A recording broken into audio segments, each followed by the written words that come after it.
Kumusta mang inyong kalipay karon? Hingpit o dili hingpit?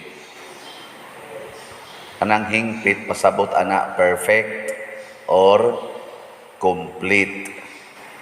Nothing is perfect man kuno matud pas istoryahan nato. Nothing is perfect. Pero si Kristo mingsulti nga naa di ay pamaagi aron dunay doon na ba'y sitwasyon sa tong kinabuhi nga mahimong perfect or complete anang wala ka nang hahanapin pa? Unsa man na? Kalipay. Gusto mo mahingpit inyong kalipay? Amay. Maura ni Godong. Unsa may iyang gisulti aron mahingpit ang kalipay? Pabilin kamo sa akong gugma. Kung tumano ninyo ang akong mga sugo, magpabilin kamo sa akong gugma. Ingon nga ako nagtuman sa mga sugo sa akong amahan og nagpabilin diha sa iyang gugma. Timan-an baya nato to remain in the love of God means to remain in God's heart. Naa ka sa kasing-kasing sa Ginoo. Nya kay ang kasing-kasing sa Ginoo gadilaab man sa gugma, di man kasud ang yawa diha.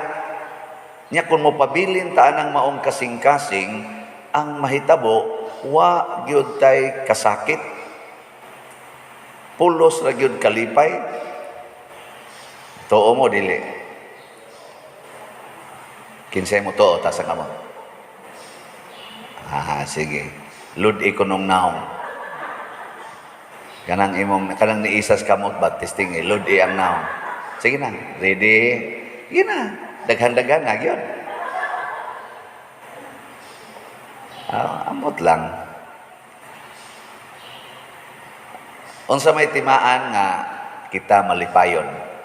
Kanang hingpit yun ba ang kalipay? Ang timailhan sa tao nga malipayon gyud pipila lang niya. Ang number 1 nga ako gyung isigi og balik-balik di gyud masuko. Basta hingpit gani ang kalipay sa tao, di gyud ka masuko. Di kasod ang kasuko. Anger di na kasod basta malipayon. Sunod, di na gyud mahadlok. Kanang kahadlok para ra na suway gugma. Pero ang nahigugma, asa ko na mahadlok. At tanawan na inyo mga anak, kuyog bisan asa, basta uyab ang kuyog. Nahigugmas barkada, bisag asa dados barkada, kuyog yun kaya nahigugmas barkada. Mawa ang kadlok, kuyog ka ta. Sige, anak. Kabantay mo? Awa mo kabantay. So mawa ang kasuko, mawa ang kahadlok, nga dayon, ang taong nahigugma di nagutumon. Basta na ang iyang gihigugma, way gutom. Sa ato pa, wala ka nang hahanapin pa. Di na sila gutomon, pero magsige na sila kaon. Di ba? Nganong di man gutomon ang nahigugma? Labi na yung nag-abot mo, pulos mo nahigugma, di gud mo gutomon. Kaya nga naman, magsige man mo hinatagay og pagkaon. Way gutom sa naghigugma ay kuha gigutom. Gisayunan kag naa na ninimong tulo. Asa to? Una, di masuko, nawa ng kasuko, nawa ng kahadlok, nawa na ang kaning gitawag na tong mga longings, mga kagutom o kauhaw. Dili ka ma-perfect ang imong kinabuhi. Ug mauna nga kining klasihas mga tao nga naaaning maong gugma, gitawag na to gugmang Diosnon, nga nagpabilin niining maong gugma. Ang ilas ang ikahatag ngadto sa uban dili toxic words or toxic messages, kana bang makapabugat, makapastress, makapaguol. Unsa may ilang ihatag? Makapalipay. Tanawa sa unang pagbasa, ang mga leader sa atong unang kaning ato bang Kristiyano nga relihiyon, ang mga leaders nga gipili ni Kristo pulos mga Hudiyo.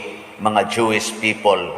Karon kay nisod naman ang mga Gentiles nagkalalis na. Pero unsa may gisulti nila ni Santiago, ang mga leaders ba? San Pedro, Santiago, unsa may ilang gisulti? Minaw mo? Uy, wa mo minaw? Daray, limot mo sa guwanto. And pagkahuman nilag sulti miingon si Santiago, pamati kamo mga igsuon, bago pa lang ni Simon ang unang pagpakita sa Dios sa iyang pagtagad sa mga dili Hudiyo pinaagi sa human ini mubalik ako yang gisaysay ang kasulatan og si Santiago mipadayon pagsulti. Ang akong hunahuna kani si Santiago, si St. James, mao ni siya ang leader sa simbahan sa Jerusalem. Si San Pedro mo'y leader sa tanang Kristiyano, murag Santo Papa siya. Pero ang matawag na tong obispo dito sa simbahan sa Jerusalem, kay daghan naman kay itong mga simbahan ilang ipangtukod, mga group of believers, si St. James. Unsa iyang gisulti? Sa ang akong hunahuna mao nga dili nato samukon ang mga dili Hudiyo nga midawat sa Dios. Hinunua ato silang sulatan nga dili mangaon sa mga hugaw nga inana. Ang ilang gipanghatag ang katog ang gisentro gid nila nga muhunong sila sa sala. Pero kana mga ceremonial nga mga practices sama ng pagtuli, ayaw na lang na.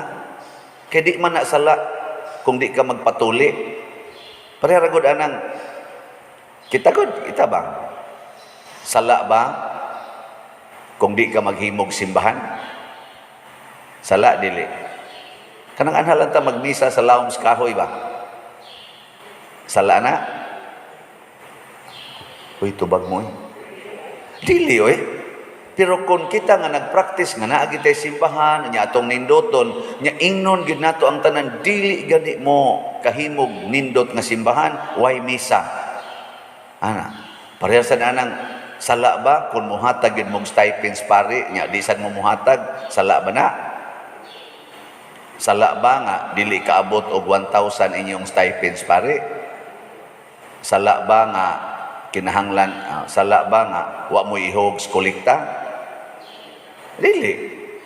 Pero pugson ta mo nga wa nay misa basta di kaabot og 1,000 ang kolekta, bugat gaan tingali na sa pipila. Pero og adto na nako isulti dito sa taga-Antugop ngadto sa Libho, maglingo-lingo na ilang unsa man ni oy. Unsa naman ni anha di anang mga bugwak, anas mga limugmog. Basig mabugwakan ko dito. Naong ning parian ni. Ana gitingali. Naong og kwarta. Wa na mo misa basta wa mo ihatag nga kolekta mao gining kantidara. Pero moingon ko love offering bisag 1 peso okay ra gyud. Basta mao ra gyud na inyong maabot. Pero kung mao ra sa gyud na inyong ihatag bisag napa anta mo'y daghang ikahatag, maimperno mo. Ang sama na bugat na gaan. Tubag. Ambot lang ninyo. Mao na ilang giingon na kana lang musentro lang ta sa sala nga di sila mobiya sila sa sala. Ayaw na lang ng seremonyal, ayaw na lang ng mga kuta-kuta diha. Di ba? Ug mao na ang nahigugma. Panalitan ron ato ni ibutang na ron i-translate nig example konkreto. Imong bana nangabit. Unsa may imong isulti? Biyaan ang kabit. Nga di na siya makikita sa kabit. Anaon nimo? Hoy, tubag. Ayaw, ing na lang dong sala biya ginang pagpangabit kung pwede undanga ginang salaa. Sige day ako na gining undangon. Adi mo di siyang dawaton. Praise the Lord, malangit na gid kaana. Uy, pagsunod adlaw nakit-an man nimo nag-istorya man dito. Sila rang duha. Ang sa imong hunahon. Masuko ka? Hoy, tubad. Suko ka no? Naka. Ang imong utok, judgmental man. So, ingon bil Ginoo, ayaw paghukom. Mo na ang sugo na sa Ginoo. Yawa man ka nagpabilin sa iyang sugo, ayaw paghukom. Amaw na nang nakasa. Ang aning mo lipalik. Uy, mga batasan. Ay, gabot sa inyo, kupugan din mo. Ikaw, tigpakaroon nung kang yabaka ka, hudas kang dako, dinis akong tubangan, saad-saad ka, unya dito, ting sikrito din mo dito. Ana-ana, nga moingon din mong bana, wa may dautan tingali day, og mag-istorya, may kahigala man may. Suod man may. Nga naman siya problema, kaya naman siya bagong uyab. Nga iya ko gikonsulta kung angayan bang makigminyo siya ato, nag-counseling in taong ko ato day. Nga mo to ka. Atanawa, inyo mga nang kabitan yan, counseling, niyabag. Mao na, kay wa man ta mo pabilin sa sugo sa Ginoo, wa man ta magtuman, ayaw paghukom. So ikakita nimong nagkuyog sila, maingon dayon ka, na-maintain yun ang ilang friendship. Praise the Lord. Di ba? Nanindot, ana. Ang sunod imong buhaton, mukuyog sa kanganto, ka mo ng tulong. Ang kuyog. Kaya di man ka managanag dool, kaya nga naman, friendship man, ingo mas Kristo, kitang tanan, iya naman tang mga higala, di ni sunod na kaniya, nga makighigala na ka sa imong, gitawag kanhi o karibal, or kaaway. Muna ingos Kristo, love your enemies. Kakuha na mo.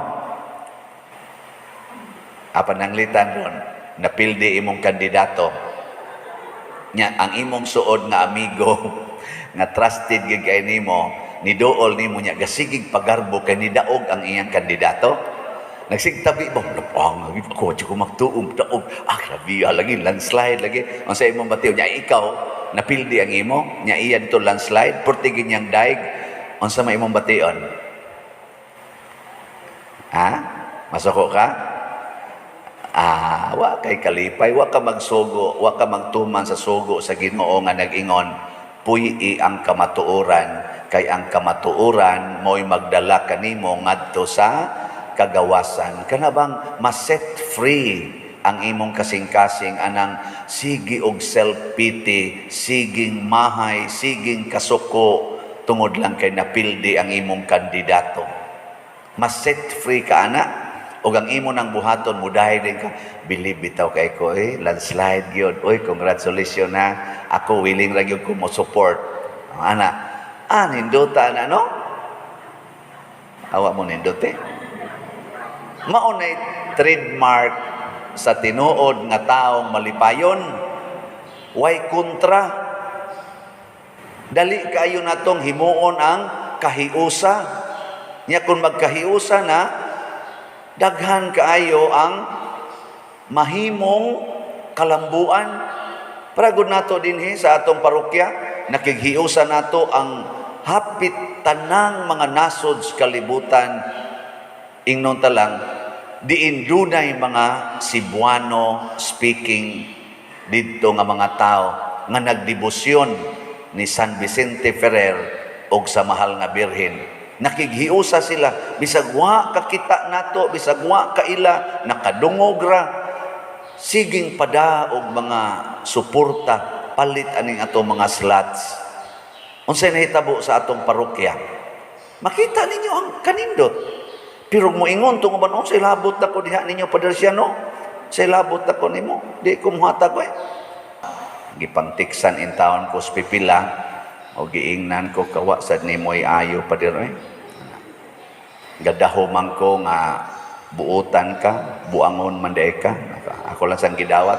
Yang ako ra sang tubag kay nahigugma man gyud sa kunila. Akong giingnan salamat kaayo ha sa imong negative judgment sa akong gisulti. Nakalimpyo gid ni sa akong kasing-kasing. Di ba? Sana all. O bitaw. Kana bitang usabay agis makapalambo sa akong pagkapari, kanang daghang musaway. Ganahan kay ko ana. Kana bang sawayon ko kay sasigihan kog daig.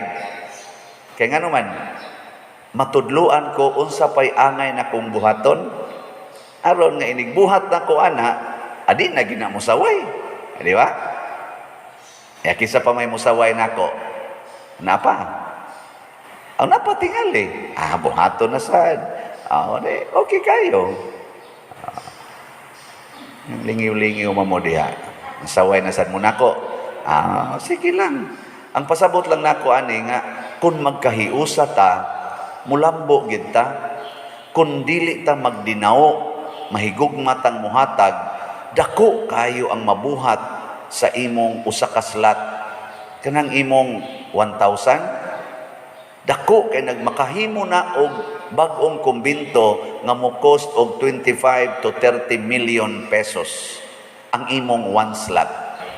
Gahapon di hapit matumba pag naog sa sakyanan kay naagi ko gikan ko didto nya gasinilas ra ko gaana pag agi nako ni parking sila ingon dayon siya kana kinsa man na isa murag si pader isa dili na pader kay magsulob man to klikas dili mura lagi pader pagkaklaro na gid nila atubangan anang groto pag sign si pader lagi pader naku uy hinay na matubakan sarasay naman siya kay tiwasono naman sang edad baka di na sa kay paparehas na akong edad ba malipong biatang mo kalita gawas no ana pa-picture may pa rin ay sa usa ka sa kustaas kay mag-ilis pa ko kay basinyag maingon sila nga kinsa man ning kuan kana ganing homeless nga imong gipicturean to nag-ilis ko dito pag soda ko diri namin nagpicture ingles hala ka gwapo gid ini mo pa din ay salamat yung taon salamat Lord nga di na kay sila tarong og pananaw no habang malipay ka nga gikan pa sila sa laing nasod ana nga ngari kay muari gyud pa picture makaingon ta ba kanindot bation nakighiusa kanindot ni anang maong gugma kaysa magsigit tag sininghagay maghinukmana ita magdinautay tag maayo mao na mahingpit ang inyong kalipay basta magpabilin mo sa akong gugma. Ug mao na ni ang tinuod nga kahulugan sa atong tubag sa Salmo responsoryo. Isangyaw ang iyang katingalahang mga buhat ngadto sa tanang mga nasod. Ang katingalahang buhat sa Dios bisan ang kaaway pwedeng higugmaon, bisan ang mupatay pwedeng pasayloon.